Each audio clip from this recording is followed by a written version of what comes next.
നമ്മളെ ഈ ശ്രീനാരായണ ഗുരുദേവനും ചട്ടമ്പിസ്വാമികളും അയ്യാഗുരുവും അതുപോലെ തന്നെ വൈകുണ്ഠസ്വാമികൾ, അയ്യങ്കാൾ, ഇങ്ങനെ ഒരുപാട് മഹാരഥന്മാർ ഇവിടെ വന്നു.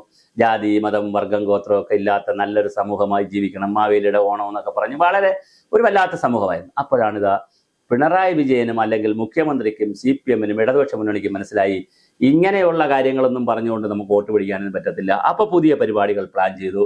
അയ്യപ്പ സംഗമം ആലോചിച്ചു. അയ്യപ്പ സംഗമം ആലോചിച്ച് തന്നെ BJP ശക്തമായി എതിർക്കുന്നു. അവർ വിശ്വാസി സംഗമം നടത്തുന്നു. 2020 തീയതി, ഈ മാസം 20 തീയതി അയ്യപ്പ സംഗമം, വിശ്വാസി സംഗമം. 4000 പേര് അപ്ലൈ ചെയ്തു, 3000 പേർക്ക് കൊടുക്കുന്നു. അപ്പുറത്ത് 22 തീയതി വേറെന്താ സംഗമം, വിശ്വാസി സംഗമം. ഇതിനിടയിലാണ് പുതിയ വാർത്ത വന്നത്. അതാണ് തമാശയുള്ള വാർത്ത. ബാക്കി പറഞ്ഞുള്ള സീരിയസ് ആയ കാര്യങ്ങൾ. എന്താ തമാശയുള്ള വാർത്ത? ന്യൂനപക്ഷ സംഗമം വരെയാണ്. അപ്പൊ എന്നാ ന്യൂനപക്ഷ സംഗമം എന്ന് പറഞ്ഞാൽ മുസ്ലിം പള്ളിയിലെ സംഗമം നടത്താൻ പറ്റുമോ? അവർ കൈവയ്ക്കും.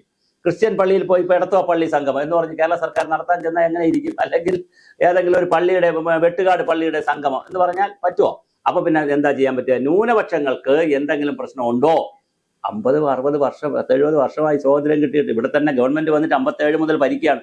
ഇപ്പോഴാണ് ഇലക്ഷന് 1 വർഷം ഉള്ളപ്പോൾ, 9 മാസം ഉള്ളപ്പോൾ ന്യൂനപക്ഷത്തിന് വല്ല കുഴപ്പമുണ്ടോ എന്ന് ആലോചിച്ചുകൊണ്ട് കൊച്ചിയിലോ കോഴിക്കോടോ എവിടെയാണെന്ന് കറക്റ്റായിട്ട് തീരുമാനിച്ചില്ല, ഒരു ന്യൂനപക്ഷ സംഗമം. അപ്പൊ ഇനിയിപ്പോ സർക്കാരിനോട് പറയാനുള്ളത്, നമുക്ക് അടുത്ത് ചെയ്യേണ്ടത് ജാതിയുടെ അടിസ്ഥാനത്തിൽ സംഗമങ്ങൾ നടത്തണം എന്ന് പറഞ്ഞപ്പോ നായർ സംഗമം മാത്രം നടത്തിയാൽ പോരാ. നായന്മാരിൽ വെളുത്തടത്ത് നായരുണ്ട്, പിന്നെ എന്താണ്, പിന്നെ നായന്മാരിൽ തന്നെ ഞാനൊരു നായരുടെ ഉപവിഭാഗങ്ങൾ പറയാം. വെളുത്തടത്ത് നായർ മുതൽ തുടങ്ങി പണ്ടാര നായരുണ്ട്, അമ്പലത്തിന് കഴകം പോലെ പ്രവൃത്തി ചെയ്യുന്ന നായന്മാരുണ്ട്, പിന്നെ തലയൊക്കെ വെളുപ്പിക്കുക, അതാണ്. പിന്നെ അത് വെളുത്തടത്ത് നായന്മാരെന്ന് പറഞ്ഞാൽ ഈ വസ്ത്രങ്ങളൊക്കെ കഴുകുന്ന ആളുകളാണ്. പിന്നെ മുടി വെട്ടുന്ന വിഭാഗത്തിലുള്ള നായന്മാരുണ്ട്. അങ്ങനെ നായന്മാരിൽ തന്നെ ഒരു 10-25 വിഭാഗമുണ്ട്. ഈഴവരിലാണെങ്കിൽ പണിക്കർമാരുണ്ട്, ഈഴവരുണ്ട്. പിന്നെ അങ്ങോട്ട് മുഖ്യമന്ത്രിയുടെ ജാതിയും ഒക്കെ ഞാൻ ജാതി പറയുന്നതല്ല കേട്ടോ, ഒക്കെ പരിശോധിച്ചാൽ വടക്കോട്ട് പോയി കഴിഞ്ഞാൽ ചോവന്മാരുണ്ട്.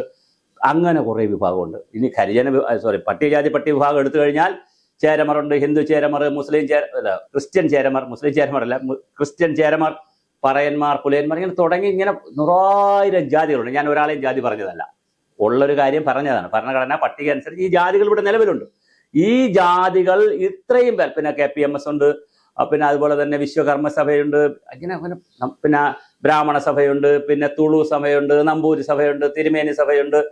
ഇങ്ങനെ നോക്കിയാൽ കേരളത്തിൽ ഒരു 10,100,000, ഒരു 10,000-2,000 സഭകളുണ്ട്. ഇങ്ങനെ കുഞ്ഞു സമിതി. ഇവരെല്ലാം യോഗം വിളിക്കണം. വിടരുത്. ഗവൺമെന്റിനോട് പറയാനുള്ളത്, ഒരുത്തനെയും വിടരുത്, ഒരാളെയും വിടരുത്. നിങ്ങൾ പഞ്ചായത്ത് അടിസ്ഥാനത്തിൽ വിളിക്കണം, ഓരോരുത്തരെ വിളിക്കണം, ഉപസഭ അടിസ്ഥാനത്തിൽ വിളിക്കണം. ഇപ്പൊ ശൈവ വെള്ളാളരുണ്ട്, ചെട്ടിമാരുണ്ട്, വാമനരും ചെട്ടിയുണ്ട്, കുഴുത്തറ ചെട്ടിയുണ്ട്, പിന്നെ നെയ്യാറ്റിങ്കര ചെട്ടിയുണ്ട്, ബാലരാവരം ചെട്ടിയുണ്ട്, ഇങ്ങനെ വാമനപുരം ചെട്ടിയുണ്ട്. ഇങ്ങനെ വലിയ രസം നമ്മുടെ ജാതി പഠിച്ചാൽ. ഇതെല്ലാവരെയും ഓരോരുത്തരായിട്ട് വിളിക്കണം. 5 പേര്, 10 പേര്, 25 പേര്, 50 പേര്, 100 പേര്, 1000 പേര്, 10,000 പേരെ വെച്ചിട്ട് ഓരോ സ്ഥലത്തായിട്ട് വിളിച്ചിട്ട് ഓരോ ജാതിക്കും സംഗമം നടത്തണം.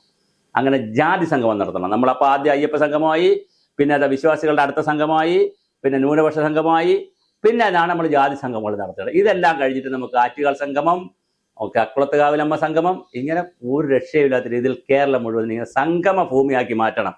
നമുക്ക് വോട്ട് കിട്ടണം. നമുക്ക് വേണ്ട എന്താണ്? ആദ്യം നമ്മൾ ന്യൂനപക്ഷത്തെ വെച്ച് കളിച്ചു നോക്കി. 6-7 വർഷം കളിച്ചു പിടിച്ചില്ല. അവർ 2 പ്രാവശ്യവും കോൺഗ്രസ് കൊണ്ടുപോയി 19 സീറ്റ് വീതം. ഒരിക്കൽ ആരിഫും ജയിച്ചു. പിന്നെ മറ്റുള്ളവർ കളിയാക്കും പോലെ പാർലമെന്റിൽ എല്ലാവർക്കും പിന്നെ ഒരു പൊട്ടാൻ വേണ്ടിയിട്ട് ഒരു ആരിഫ് ജയിച്ചു. ഇപ്പോൾ ഒരു രാധാകൃഷ്ണൻ ജയിച്ചു ചേലക്കരയിൽ. പിന്നെ വേറെ ആരും ജയിച്ചിട്ടില്ല. 19 പേരും കോൺഗ്രസ്സാണ് ജയിച്ചത്. അപ്പൊ പിന്നെ മുസ്ലിങ്ങളെ വിട്ടു, പിന്നെ ഹിന്ദുക്കളെ പിടിക്കലായി. ഇതാ ഇപ്പൊ ഹിന്ദു സംഗമം നടക്കുകയാണ്. കോടതി പറഞ്ഞു അത് നടക്കട്ടെ. അതിനകത്ത് എന്താ, അവിടെ ഇവിടെ ഹരിദ്വാറിൽ പിന്നെ ഇത് നടത്താമെങ്കിൽ, കുംഭമേള ഉത്തർപ്രദേശിലെ പ്രയാഗിൽ കുംഭമേള നടത്താമെങ്കിൽ എന്തുകൂടെ നടത്തിക്കൂടെ? പക്ഷെ കുംഭമേള ഒരാചാരത്തിന്റെ ഭാഗമാണ്, 12 വർഷത്തിലൊരിക്കൽ നടത്തുന്നതാണ്. അത് സർക്കാർ നടത്തിയില്ലെങ്കിൽ നാട്ടുകാരും വിശ്വാസികൾ നടത്തുമെന്നുള്ള കാര്യം ആരും പറയുന്നില്ല. പക്ഷെ ഇത് അയ്യപ്പ സംഘം എന്താണ് ഉദ്ദേശിക്കുന്നത്? അയ്യപ്പന് പ്രശസ്തി കൊടുക്കണമെന്നാണ് പറയുന്നത്. അയ്യപ്പന് പ്രശസ്തി കൊടുക്കാൻ വേണ്ടി പ്രാക്കുളം ഫാസിയുടെ നേതൃത്വത്തിൽ വർഷങ്ങൾക്ക് മുമ്പ് ഇതുപോലൊരു ജാഥ നടത്തുന്ന, അത് അയ്യപ്പ ജ്യോതിയായിരുന്നു. അത് മൈസൂരിൽ നിന്നും കുളത്തൂപ്പുഴയിൽ നിന്നും 2 ജാഥ ഇങ്ങനെ കാറിൽ തിരിച്ച് കേരളവും തമിഴ്നാടും കർണാടക ആന്ധ്രയിലൊക്കെ പോയി അയ്യപ്പനെ കുറിച്ചുള്ള പാട്ടും പരിപാടികളൊക്കെ നടത്തി അവിടെ വലിയ ഭക്തിയൊക്കെ ഉണ്ടാക്കി. അങ്ങനെ ആളെ കൂട്ടിയിട്ടുണ്ട് കേട്ടോ പണ്ട്.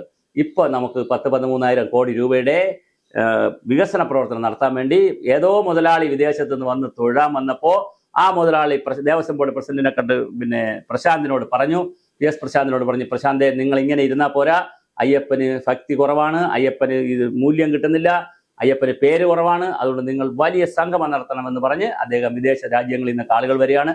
ആഗോള അയ്യപ്പന്മാരൊക്കെ കൂടി ഇവിടെ ഇറങ്ങുകയാണ്. പക്ഷെ പ്രശ്നം എന്താണെന്ന് വെച്ചാൽ നമ്മുടെ കോടതി ഇതിൻ്റെ ഇടയ്ക്ക് കയറി ഏറ്റുകളഞ്ഞു.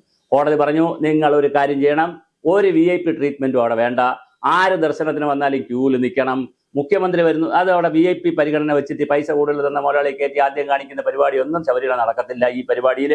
അതുപോലെ തന്നെ മുഖ്യമന്ത്രിക്ക് പ്രത്യേക സുരക്ഷ വേണം, പക്ഷെ എന്ന് വിചാരിച്ചിട്ട് അവിടുത്തെ ഭക്തന്മാരെ തടസ്സപ്പെടുത്തരുത്, അവിടെ പരിസ്ഥിതി സൗഹൃദമായിരിക്കണം, അവിടെ ഒരു പരിപാടി നടത്തരുതെന്ന് മാത്രമല്ല, നിങ്ങൾ സ്പോൺസർമാരിൽ നിന്ന് പൈസ വാങ്ങിച്ചാൽ 45 ദിവസം കഴിയുമ്പോൾ ആ പൈസയുടെ കണക്കും ഓഡിറ്റും ആരിൽ നിന്ന് വാങ്ങിച്ചു, എന്തിനു ചിലവാക്കി, എപ്പോൾ ചിലവാക്കി, എൻ്റെ വൗച്ചറും റെസിപ്റ്റും എല്ലാം 45 ദിവസത്തിനകത്ത് കോടതിയിൽ ഹാജരാക്കിക്കോണം. 8ന്റെ പണിയാണ് കോടതി കൊടുത്തത്. വല്ലാത്തൊരു പണിയാണ് കോടതി കൊടുത്തത്. അങ്ങനെ എന്തായാലും കോടതിയുടെയും കൂടി അനുവാദത്തോടു കൂടി കർശന നിരീക്ഷണത്തിൽ ആഗോള സംഗമം നടക്കുകയാണ്. എന്തിനാണിത് ചെയ്യുന്നു എന്നുള്ളതാണ് ഇപ്പോൾ ആർക്കും അറിഞ്ഞൂടാ. എനിക്ക് തോന്നുന്നത് അയ്യപ്പന്റെ പണിയാണിത്. ഇടയ്ക്കിടയ്ക്ക് അയ്യപ്പ അവിടെ ഇരുന്നിട്ട് ചില വിവാദങ്ങളും തർക്കങ്ങളും ഒക്കെ ഉണ്ടാക്കുമല്ലോ, അതാണോ ഇനി ആരുടെ പണിയാണെന്ന് അറിയില്ല. എന്തായാലും ജനങ്ങളെ തമ്മിൽ ഭിന്നിപ്പിക്കാൻ, ജാതിമത വർഗത്തിനനുസരിച്ച് ജനങ്ങളെ പരസ്പരം തമ്മിലടിപ്പിക്കാൻ എന്തൊക്കെയാ വിഷയങ്ങൾ വന്നത്. വെള്ളാപ്പള്ളി നടേശൻ പങ്കെടുക്കുമെന്ന് പറയുന്നു, സുകുമാരൻ നായർ പിന്നെ പറയാമെന്ന് പറഞ്ഞു, അവസാനം പിന്നെ ഉപാധികൾ വെച്ചു, ഇപ്പതാ പങ്കെടുക്കുന്നു. പന്തളം കൊട്ടാരം വലിയ തമ്പുരാൻ പങ്കെടുക്കണമെന്ന് തീരുമാനിച്ചിട്ടില്ല. ആകെ ഒരു കൺഫ്യൂഷൻ ക്രിയേറ്റ് ചെയ്ത്. എന്തിനാണ് അമ്പലങ്ങളെയും പള്ളികളെയും ഒക്കെ അത് സ്വകാര്യ വ്യക്തികളുടെ സ്വകാര്യ ഇടങ്ങളാണ്, അതിനെ ഒരു പൊതു ഇടമാക്കി മാറ്റി വിവാദങ്ങൾ ഉണ്ടാക്കി അതിൽ നിന്ന് 4 വോട്ട് കിട്ടുമോ എന്നുള്ള ഒരു രാഷ്ട്രീയം കൂടി കേരളത്തിൽ പയറ്റുന്നുണ്ട്. എന്തായാലും വി. ഡി. സതീശൻ വേറെ കുറച്ച് കാര്യങ്ങൾ പറഞ്ഞു, BJP അവർ വിശ്വാസ സംഗമം നടത്തുന്നു. എല്ലാം കൂടി അയ്യപ്പനെ വച്ചുകൊണ്ടുള്ളൊരു ജഗപുകയാണ് ഇപ്പോൾ കേരളത്തിൽ നടന്നുകൊണ്ടിരിക്കുന്നത്.